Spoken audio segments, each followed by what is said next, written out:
Mémoire morte ROM, exemple de mémoire ROM. 3. Mémoire morte ROM. Les mémoires ROM, Read-Only Memory, ce qui signifie mémoire à lecture possible uniquement, sont également appelées mémoires mortes. Leur principale caractéristique est d'être non volatiles.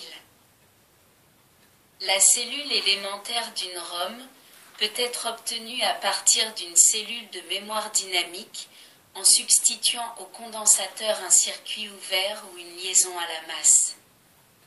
Il en résulte ainsi soit l'état 0, soit l'état 1. La figure 36 représente une mémoire morte à 16 bits.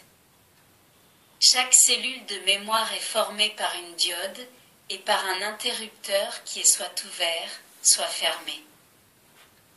Un interrupteur fermé mettra donc en contact électrique une rangée avec la colonne à laquelle il est raccordé, à condition bien évidemment que la diode qui lui est associée soit passante. Celle-ci sera conductrice si son anode est positive, ce qui nécessite la présence d'un niveau 1 à la sortie du buffer d'entrée, niveau donné par le décodeur dont la sortie sera 1, décodeur à sortie active à 1, pour l'adresse décodée. Un exemple est donné en couleur bleu figure 37, pour l'adresse 11 binaire. Le décodeur fait correspondre à 11 binaire la valeur 3 décimale. La sortie 3 est donc à 1. On obtient donc en sortie des 3 égale 0, interrupteur I3 ouvert, des 2 égale 1, interrupteur I2 fermé, des 1 égale 1, interrupteur I1 fermé, et enfin des 0 égale 1, car I0 est fermé. Nous voyons que les interrupteurs fermés pour les autres rangées n'ont pas d'influence car les diodes qui leur sont associées sont toutes bloquées. La table de la figure 38 donne le contenu de la mémoire pour chacune des 4 adresses, combinaison de A0 et A1. La figure 39 représente le schéma synoptique d'une mémoire ROM structurée en 8 mots de 2 bits chacun, soit une capacité de 16 bits. Pour des raisons technologiques, nous conservons une matrice carrée. En effet, celle-ci permet d'économiser sur la surface de semi-conducteurs nécessaire à la construction d'un tel circuit intégré. Les 4 bits, issus des 4 colonnes, sont envoyés 2 à 2 sur les entrées de 2 multiplexeurs 2 vers 1. On peut donc obtenir en sortie 8 mots de 2 bits en sélectionnant 4 rangées avec soit les colonnes paires 2 et 4, soit les colonnes impaires 1 et 3. Pour ce faire, on utilise maintenant 3 bits d'adresse. Les 2 premiers bits à 0 et à 1 permettent, comme précédemment, de sélectionner la rangée, alors que le 3e bit à 2 permet de choisir soit les colonnes paires, soit les colonnes impaires. La figure 39 donne un exemple pour l'adresse 0, 1, 1, à 2 égale 0, à 1 égale 1 et à 0 égale 1.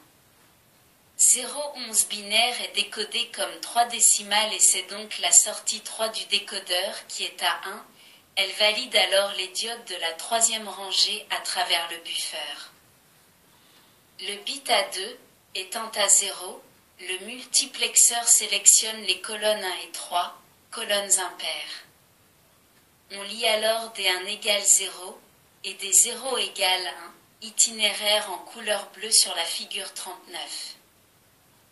La table de la figure 40 donne en fonction des adresses possibles, et ce pour la figure 39, les données contenues en mémoire.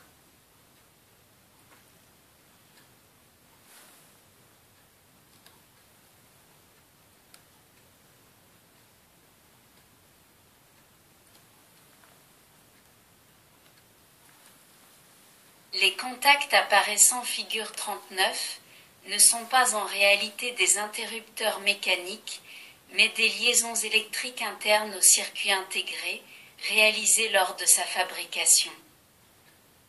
La disposition interne des liaisons électriques en question varie à la demande du client. Pour réaliser le circuit suivant, les spécifications de son client, le constructeur utilise un masque photographique sur lequel il rajoute les liaisons désirées. Toutefois, ce type de mémoire ne peut être fourni qu'en très grande quantité, compte tenu du coût élevé des procédés de fabrication faisant appel à la photogravure et à l'attaque chimique. Ces circuits reviennent beaucoup moins cher que les RAM, mais les séries doivent comporter au minimum 1 millier d'exemplaires. 3.1. Exemple de mémoire ROM. Vous pouvez voir figure 41, le schéma synoptique d'une mémoire ROM de 32K de type MCM68 à 332 ainsi que son brochage. Ce type de mémoire comprend à l'intérieur du même boîtier le décodeur d'adresse et les buffers de sortie 3 états.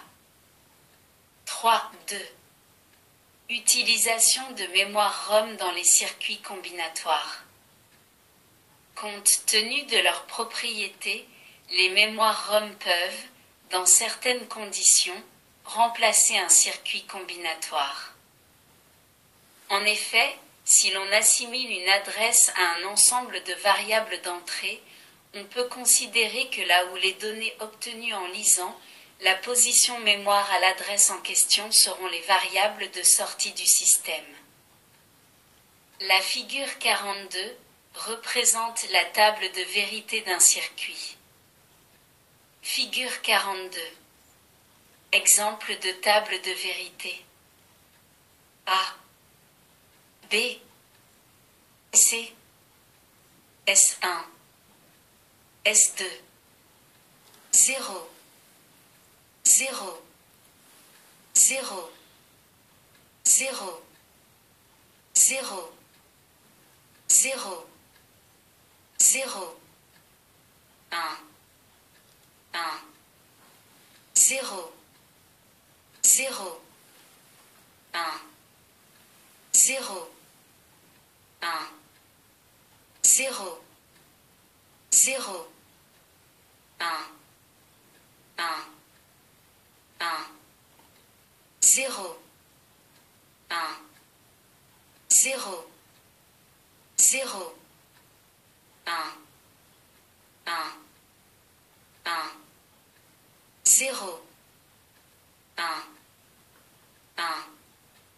0, 1, 1, 0, 0, 1, 1, 1, 1, 1, 0.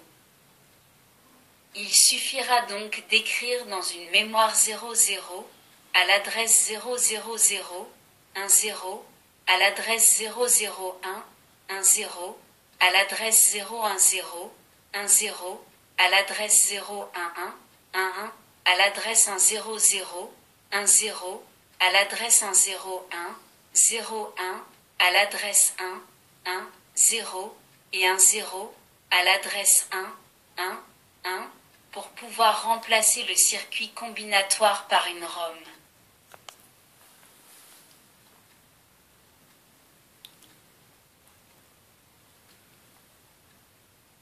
Merci de votre écoute.